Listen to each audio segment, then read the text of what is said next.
And welcome everybody to the Daily Space Weather. I'm your host Dan, aka smAsho. Today we're talking about how we're tanking. So please support our efforts to provide objective information by clicking the links below the video, etc. This one's not streamed live to Twitch, and it all has to do with YouTube's fascism. Yes, fascism. So we're starting things out looking at the sun in 94 angstroms, one of the ionized UV emission spectra of iron. To see a sunspot forming in the southeast, it's already got umbre and it's already beta class. It's got a leading south pole polarity, making it a cycle 25 sunspot. We're going to show you all kinds of interesting stuff about the stars today. Lots of stuff about this star and lots of other stuff. Here's the LASCO C2. We do see some coronal mass ejecta, especially out here in the eastern portion. And we're expecting most, if not all of that, to miss the Earth to the east and to the southeast. Here's the view from the C3. Just a little bit of ejecta there. Some of that could be Earth-facing. I wouldn't really worry about it. It's quite minor. Let's take a look at the evolution of this new sunspot. And here it is. You'll see it form before your very eyes.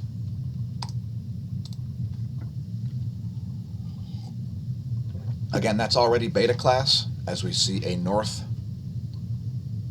trailing umbra, north pole polarity trailing umbra, and it's led by a south pole umbra. So exciting stuff there. And let's take a full disk view here.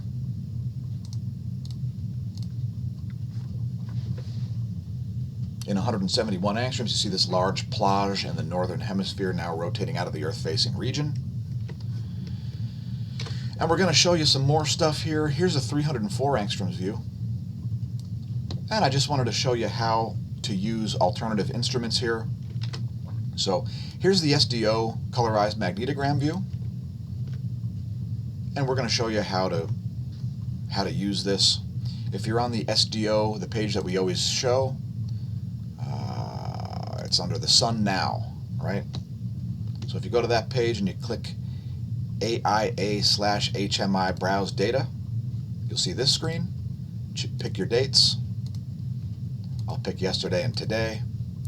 And let's bring up, I don't know, how about the 1700 angstroms view? And we'll see that sunspot form down there in the southeast.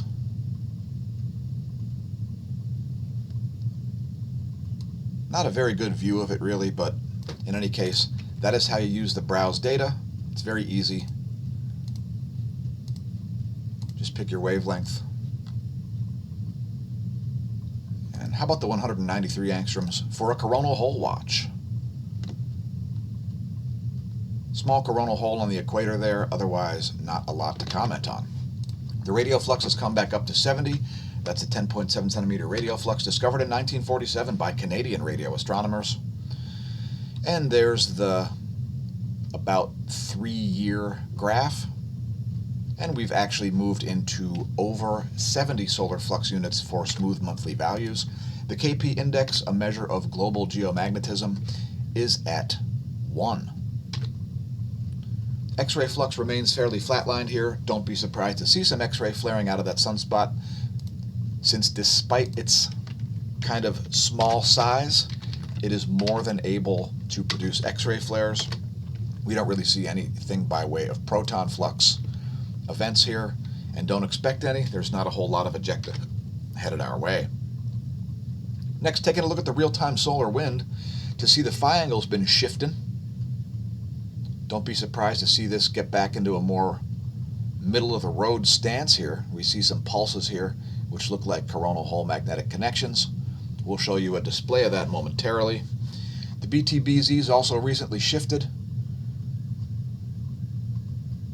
We've got sirens outside the smash bunker. Current solar wind density, 5.92 protons per cubic centimeter. Solar wind velocity, 442 kilometers per second. Now again, we are not streaming live today, and it all has to do with Google's pathetic fraud, scam, libel, censorship, interference in political elections, etc. We'll tell you all about it. In fact, this video is going to be a YouTube exclusive. Anyway, there's 4 hours of data on the magnetosphere, and it's a little bit anomalous on the magnetotail side. I'm going to let that play through again.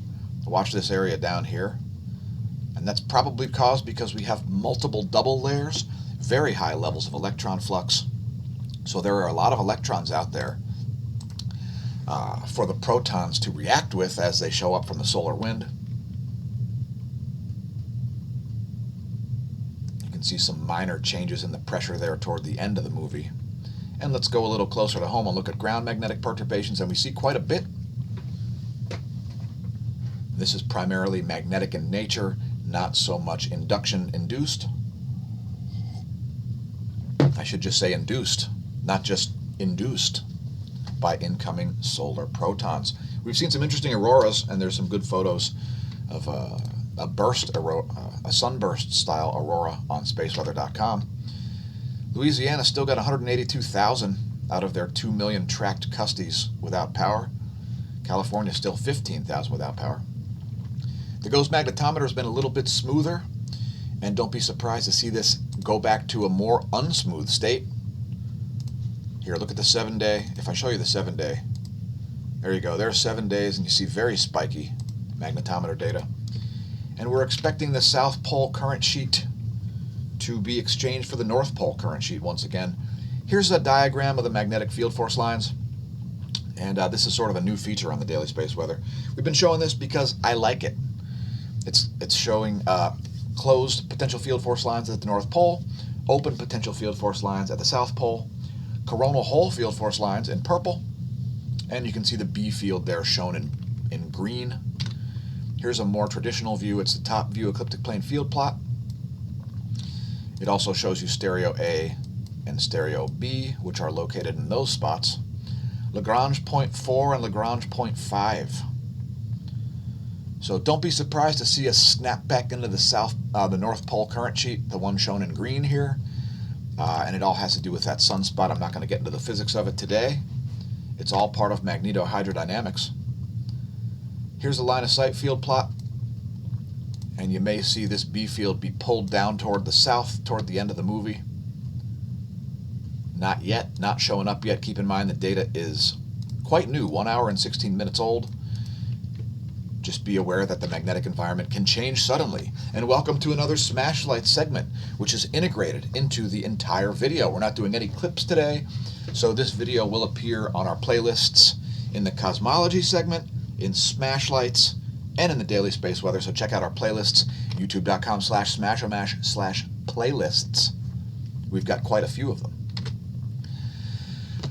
Are you docile? Are you easily taught, led, or managed? Are you tractable? Well, you should be bold instead. Have you experienced libel on the internet? Well, I have, and we'll get to it in a minute, but first let's talk about Instagram if you haven't subscribed to us over there. Instagram.com/smashomash. Holy jeez! We've got footage of the Artemis SLS rocket test, and just from this morning, check it out. Check it out. It's a beneficial animal. One of our multi-legged friends, the house centipede. Now, we don't kill This these. one was kind enough to be sitting right out in the open. We capture them, and we place them outside so they can protect our house from pesky bugs. Now, most days we do stream the Daily Space Weather live to Twitch. It's twitch.tv/smashomash, thanks to our followers over there. And let's talk about yesterday's Smash Lights video. We've changed the status of it to private, which means you can no longer watch it on YouTube. If you watched it yesterday, consider yourself lucky. We've pulled it. Why? Because YouTube's human reviewer has determined that we've been putting up hateful content. Oh yes, hateful content. Content which hate or discrimination toward a protected group based on race, age, or other natural characteristics. Nice. Completely untrue. So it's been reviewed manually, and it's got limited ads. By the way, what that does is that causes your content to be buried in search, and we're not playing that. All of our videos Typically, all of our videos are going to be ad-friendly, and if YouTube removes ads from our videos, that buries it in search algorithm also. It will not recommend it for up next. If you're not familiar with the up next effect, the YouTube up next effect, it's designed to program people and affect how they vote in presidential elections. So again, we move that to private. There's a screenshot of it, and we've created an entire forum topic thread about how Google is a scam and not a verb. Please stop using it as a verb. It makes my ears bleed when people say Google, because what that ultimately means is that they are obtaining biased search results by using the Google Junkware search engine. Now, I personally stopped using the Google Junkware search engine back in 2012 when I searched for a URL and I had to go 12 pages deep to find the website that I typed into the Google Junkware search engine. And the YouTube up next effect is one of the reasons why Google is able to interfere in presidential elections. Now, the way they do it is they attempt to support the apparent majority and suppress the apparent minority view wherever they are. So if you're located in some place like Poland or Hungary, you probably find your content suppressed if you're left-wing. And in the US and most of the rest of the world, you find your content suppressed if you're considered to be right-wing, which, by the way, is something that's starting to piss me off, because I'm not right-wing. I'm just a fiscal conservative who doesn't appreciate giant organizations trying to step on my rights, my property, and my First Amendment. You hear me, Google? We're coming for you, Google. We're coming for you. You're going to have a great year in 2021, Google. So, that video is now only available on BitChute, bitchute.com/smAsho. Here's a clip of my hate speech, according to Google. Recommended for preventing infection. Anyway, it's all at smAsho. Oh my God, maybe I'm going against their political narrative and completely uprooting all their propaganda. And here ends another Smash Lights. Again, we didn't clip this one, but we did create an entire web ring, smashomash.org, smashomash.com. There's a forum. There's movie recommendations on the forum if you're not aware, and thanks to Sunny Today for recommending 10 by 10, a flick with a twisted turn of events. The movie recommendations section is in the free-for-all forum at smashomash.com/forum. And hey, Smash staff, please recommend the 4 movies that we wanted to do. And let's talk about COVID, because I'm very scared and spooked of COVID. I'm so scared and spooked that I've decided to, I'm gonna wear it as a hat for the rest of this segment, okay? Is that cool? All right, perfect. I'm just gonna wear you as a hat because you're becoming very, very docile. If you'd like a souvenir for surviving a global pandemic, perhaps consider our Smasher Price My First Pandemic shirt, an homage to the pathetic and utterly infantile response by mankind to a virus with a tiny, tiny mortality rate. What a joke. Smasher Price My First Pandemic. Available in a variety of colors. Perhaps consider a blaze orange if you're planning on going out and hunting. Now in Pennsylvania, all you need is a hat, and this hat is not the right color. Let's talk about COVID. Well, we've got a 31-page section on forum about it, smashomash.com/forum in the free-for-all section. Here's what I was talking about on April 7th. Now, the coronavirus section of our forum started on January 23rd. On April 7th, we reported that Pennsylvania state trooper violates oath to hold up U.S. Constitution by enforcing stay-at-home law. Now, all police and most government officials swear an oath to hold up not only their local municipality, whoever they're being sworn in for, but also the U.S. Constitution. What say you about fining somebody $200 for, quote, violating stay-at-home, quote, law, end quote? What a joke. Let's talk about jokes.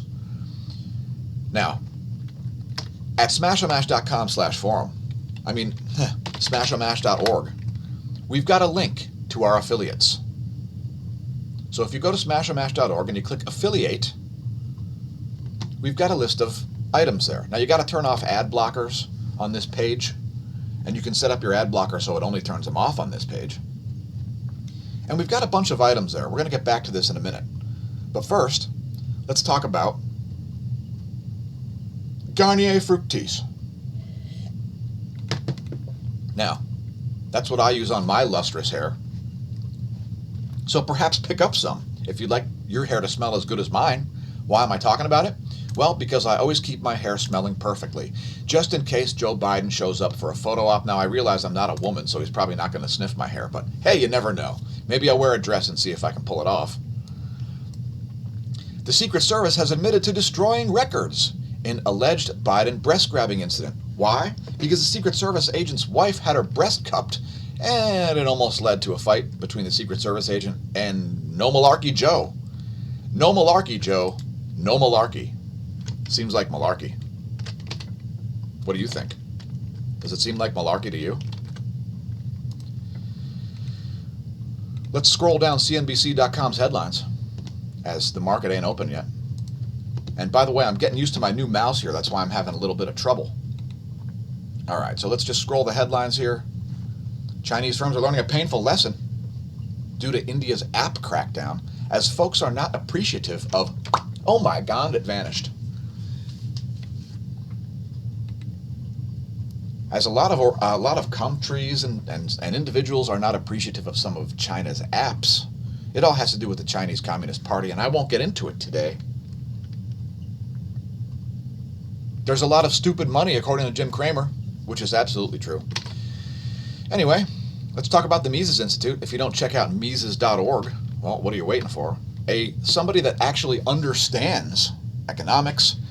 The Fed's latest lie can make everything go back to normal. Yeah, the Fed thinks it can just print its way out of the current financial crisis. What a joke. Again, check out our playlists on YouTube, youtube.com/smashomash/playlists.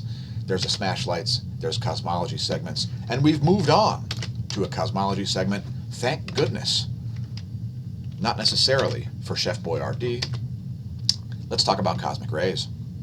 Now, cosmic rays are a misunderstood aspect of climatology, and that's why we cover them daily, because we do cover meteorology subjects on the channel as well, and part of the reason why we made the channel is that we noticed other channels doing stuff within the same realm of subject matter and doing a foul job of it. So that's what caused us to make the channel in the first place, because the data that I was looking at wasn't jiving with some of the other very, very, very popular channels. And so we wanted to clear up some of their nonsense. That's why our channel exists. So looking at the Opacity Neutron Monitor here over the past 30 days, we see a slight downtick in cosmic ray flux. Same deal at Barentsburg, slight downtick in cosmic ray flux over the past 30 days. Next, looking at Athens, Greece, coming much farther south, and we see a slight downtick there, almost flat, a slight downtick at Athens. Next, we'll look at Mexico City. Mexico City, pretty flat here on the past 30 days. And lastly, we'll look at Oulu, Finland, and DOMC Antarctica. There's Oulu, Finland, flat on the past 30 days. And there is DOMC Antarctica. Slight downtick over the past 30 days at DOMC. DOMB still not sending data, and hey, it's winter in Antarctica. Give them a break. There's a lot of snow to shovel. If you want to monitor them yourself, check out Links to Cosmic Ray Data is what the page is entitled. It is Russian. If you're scared of Russian bots, don't visit it. I don't really care. Today's featured object is GW Orionis, a trinary system, which has hit the newswire. Here's a great image of it. And this is from a SciTech Daily article. Here it is on Simbad, by the way. And you can link to all this stuff from the Neil Gorell Swift Bat X-ray Observatory. But here's what's going on. It's quite a complex region, let's say.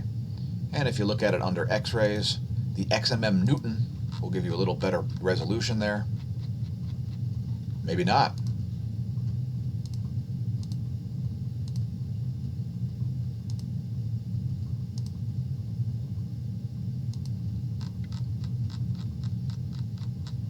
I thought the XMM Newton had it. Anyway, it's quite an interesting region around around, what's it called? GW Orionis.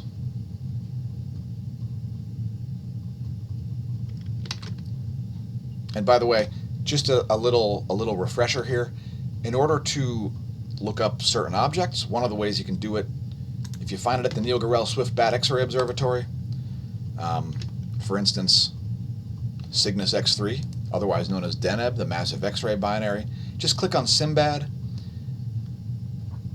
and it'll actually bring up that object. Of course, Deneb is the brightest intrinsic object in the entire Milky Way galaxy from the perspective of Earth. And that's part of the reason why we cover it. It's about to come out of its quiescent state, by the way. You can see it's way down here, well below its average X-ray flux range. So yeah, GW Orionis, it's located right there in the sky, right above Orion's head, basically. It's kind of just to Orion's left shoulder. And again, it's quite an interesting system, as the trinary system has created multiple sort of disks. And so we have various different planes that are all sort of rotating around at the same time. There's a great animation of it.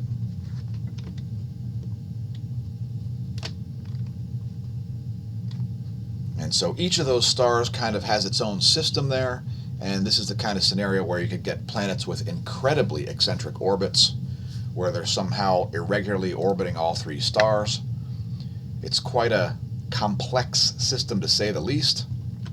GW Orionis, today's featured object.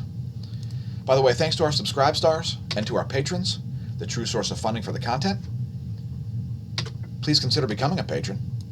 And thanks to John Katowski, our leading lifetime contributor.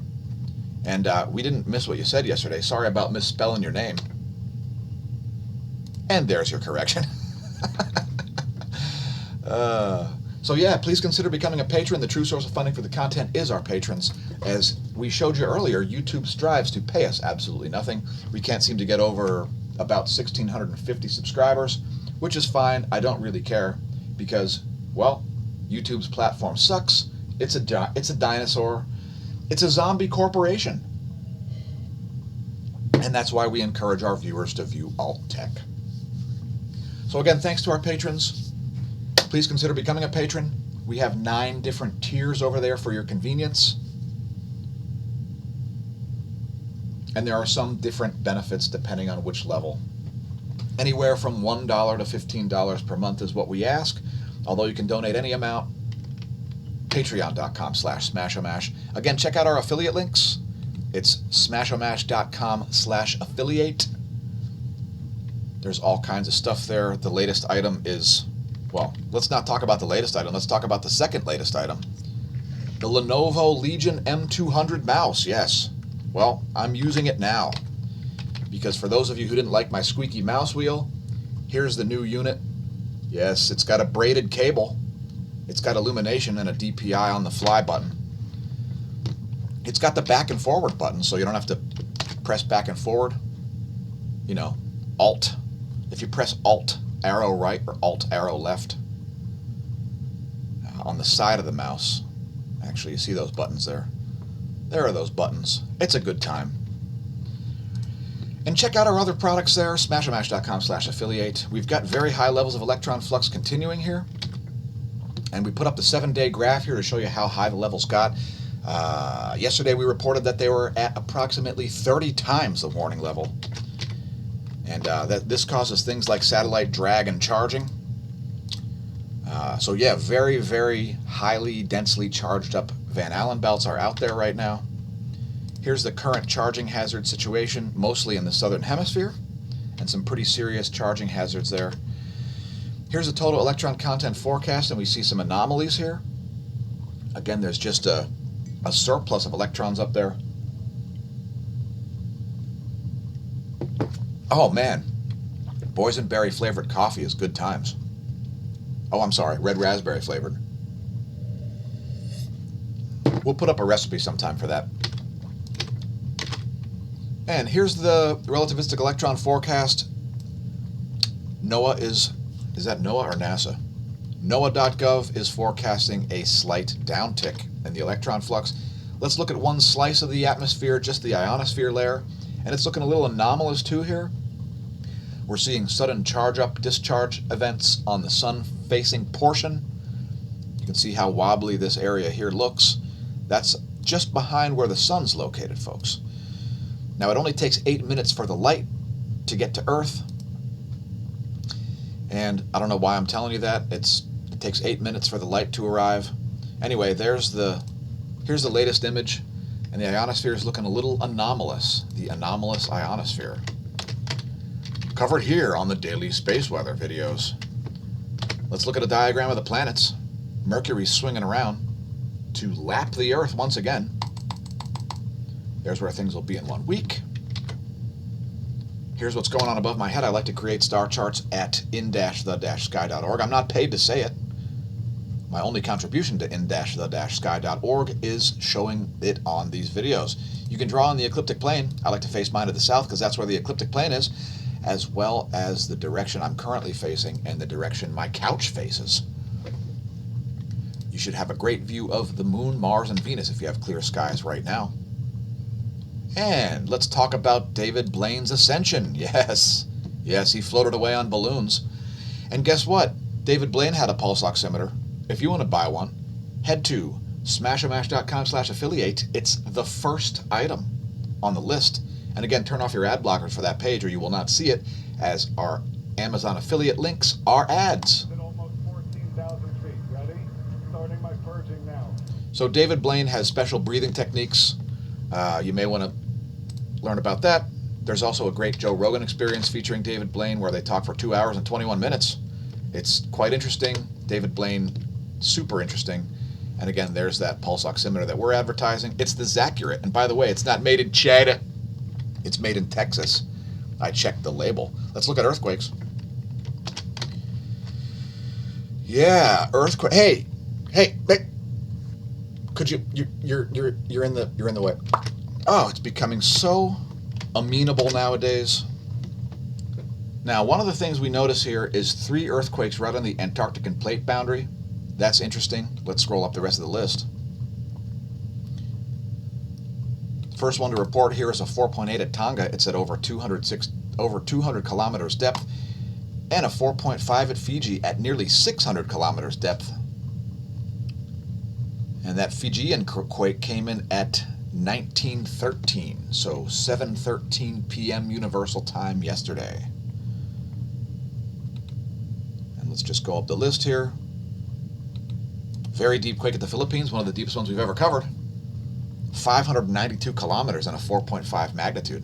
If that happened at the surface, that would be at least a 6 magnitude. Here is another deep quake in Indonesia. So a few deep quakes kicking off there. There's a Colombian deep quake. A deep quake in the Banda Sea.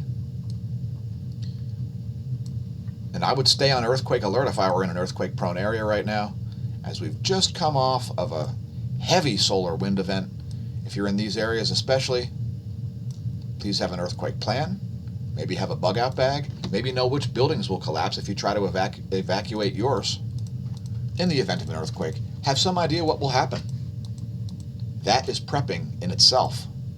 Be an asset, not a liability, if a disaster should visit your town. Speaking of disasters, Volcano Discovery is reporting on them. Stromboli, located in the Aeolian Islands in Italy, is now back to erupting. It's producing a mile-high plume of ash. Abico, flight level 120, 12,000-foot ash plume there. Sakurajima, flight level 090, 9,000-foot ash plume there. Suwanosejima, flight level 060, 6,000-foot ash plume there. 7,000-foot ash plume at Dacono. Cleveland has been downgraded from yellow to unassigned. So a little down tick at Cleveland there. Sangay still exploding, flight level 210. Revenador exploding, flight level 140. Sabancaya exploding, flight level 250. That's a 25,000-foot ash plume. Please do not attempt to pole vault the caldera. We've brought up tropical tidbits to show you this tropical landfall here, but this is by Wednesday, September 9th. At 6 o'clock Universal Time, we're expecting to see like 14 inches of rain, and most of it is in the ocean. Anyway, there's how that plays out. And that's from tropicaltidbits.com. Looking at the weather.gov map, it's not too exciting. And let's let windy.com load here. And we're going to show you the pressure maps and let that advance into tomorrow. This is the GFS forecast for pressure. We've allowed the pressure isobars to be drawn in. High pressure system building over the central U.S.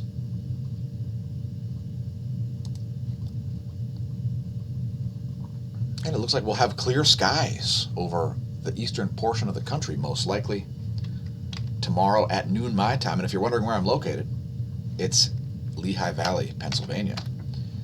I like to use lightningmaps.org when I hear thunder. And I think we've still got some in East Texas. There's a stray bolt. Hey, Crockett, there's thunder rolling in. Yeah, lightningmaps.org, it's a good time. Here is the water vapor maps. Here are the water vapor maps for Africa and Europe. Shout out to our African and or European viewers. Check out this region right here. Pretty funky. There's some water flowing straight up east to west. And the jet stream is highly disrupted, by the way. Here are the jet streams for the eastern world. And this system here has taken its good old time. Let us know if you want us to forecast your weather in some space besides the U.S. We may consider it. Here is the water vapor map for the Americas.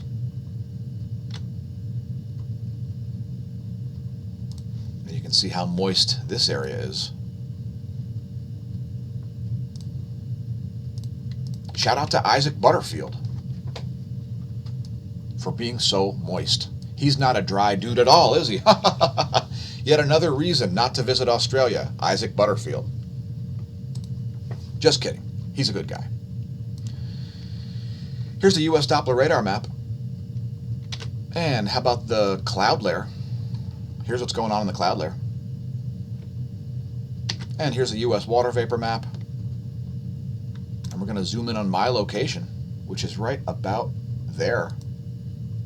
As sometimes I'm interested in what's going on over my head in terms of weather. Oftentimes I make these videos and I go outside and I go, hey, nobody told me it was snowy or rainy or whatever. Anyway, there's what's going on for all you mid-Atlantic viewers. Here are the jet streams of the Western world. And again, extremely anomalous jet stream flow here, blowing east to west and so on, which is totally abnormal. Here is the Eastern world's jet stream situation.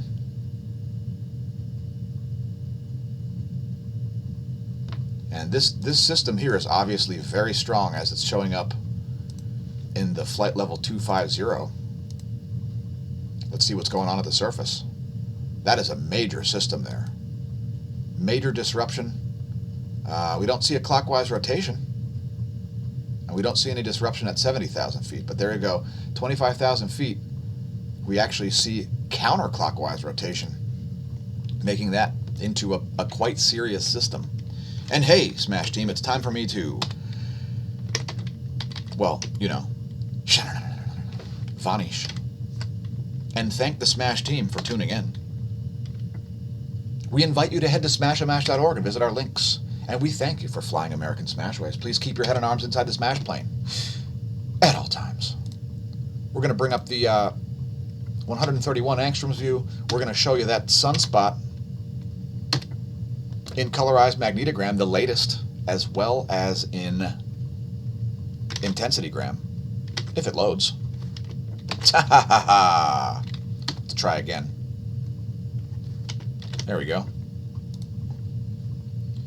And that area right there, when I did show prep, that was a sunspot, and it was beta class. Let's see if it has retained its status. And there you go. I see two umbrae. One there and one there. And they are opposite polarity. That's a beta class sunspot. It's official. Whether it gets named requires it to be in place for 12 hours or more. So it needs to be there for the majority of a day in order to be named a sunspot. Here's the 131 angstroms view. Thanks for tuning in. Remember, stare at the sun, attempt to understand the physics. Welcome to the Neo-Renaissance, and since it'll never be now again, may that solar wind be at your back.